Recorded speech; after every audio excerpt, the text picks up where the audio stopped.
नमस्कार, सत श्री अकाल। तो आज की वीडियो में हम डिस्कस करेंगे वाटर सॉल्युबल हार्मोन्स मैकेनिज्म, जिसको हम CMP पाथवे भी कहते हैं।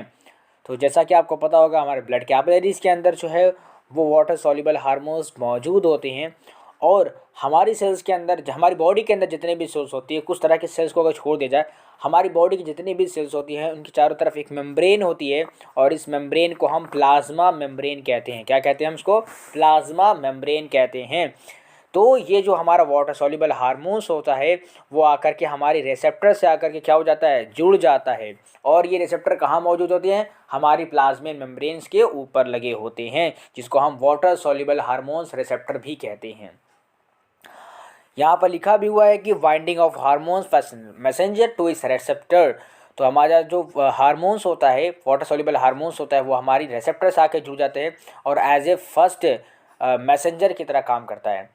उसके बाद क्या होता है? हमारी रिसेप्टर से इस तरह एक तरह की प्रोटीन लगी होती है, या ब्लू कलर की देख रहे होंगे। इस प्रोटीन को हम जी प्रोटीन कहते हैं। क्या कहते हैं इसको? हम जी प्रोटीन कहते हैं। इसका नाम याद रखिएगा, यहाँ पर लिखा नहीं है इसलिए मैं लिख दे रहा हूँ। जी प्रोटीन कहते हैं।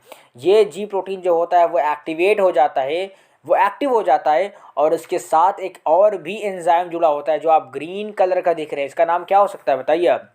इसका नाम है एडेनाइलिल साइक्लेज। एडेनाइलिल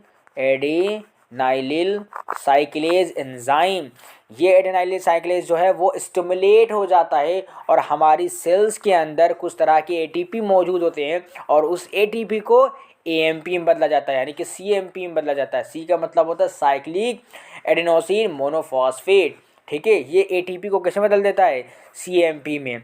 अब यही CMP जो होता है वो सेकेंड मैसेंजर की तरह काम करता है। कैसे काम करता है? सेकेंड मैसेंजर की तरह काम करता है। फर्स्ट मैसेज की तरह कौन काम किया था? हमारा रिसेप्टर वाटर सॉल्युबल हार्मोन्स। यहाँ पर क्या होता है? जो हमारा CMP है वो सेकेंड मैसेंजर की तरह काम करेगा। इस ATP को CMP में कौन बदलता है? ये ग्रीन कलर का एंजाइम बदलता है, जिसका नाम है एडेनाइलिल साइक्लेज एंजाइम। उसके बाद ये क्या होता है? यहाँ पर आप देख सकते हैं it is be is convert to CMP।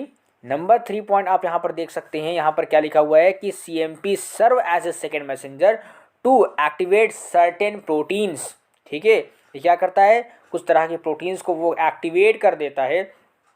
और हमारी बॉडी के अंदर हर एक हार्मोन्स का स्पेसिफिक फंक्शंस होता है। कैसा फंक्शन होता है? स्पेसिफिक फंक्शंस होता है। मे बी ये प्रोटीन आकर के यहाँ पर तोड़ सकता है।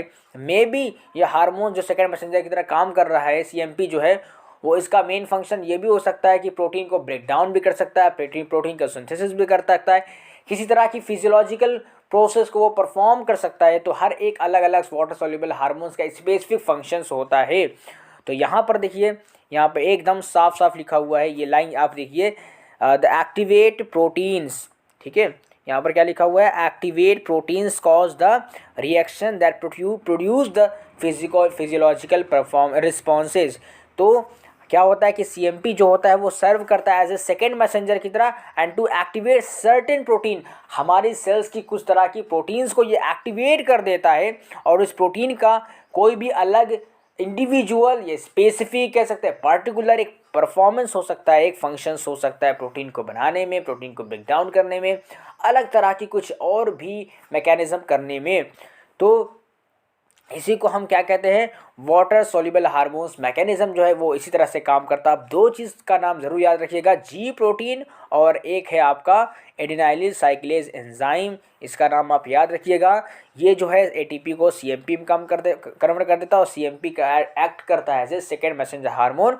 और ये कुछ तरह की प्रोटीन्स को एक्टिवेट कर देता है ताकि हमारी सेल्स के अंदर जो भी उसकी फिजियोलॉजिकल जो स्पेसिफिक फंक्शन होगा उस फंक्शन को वो कर सके। तो आज की वीडियो में इतना ही था। अगर ये वीडियो आपको पसंद आई है तो like, share, comment and subscribe ज़रूर कीजिएगा।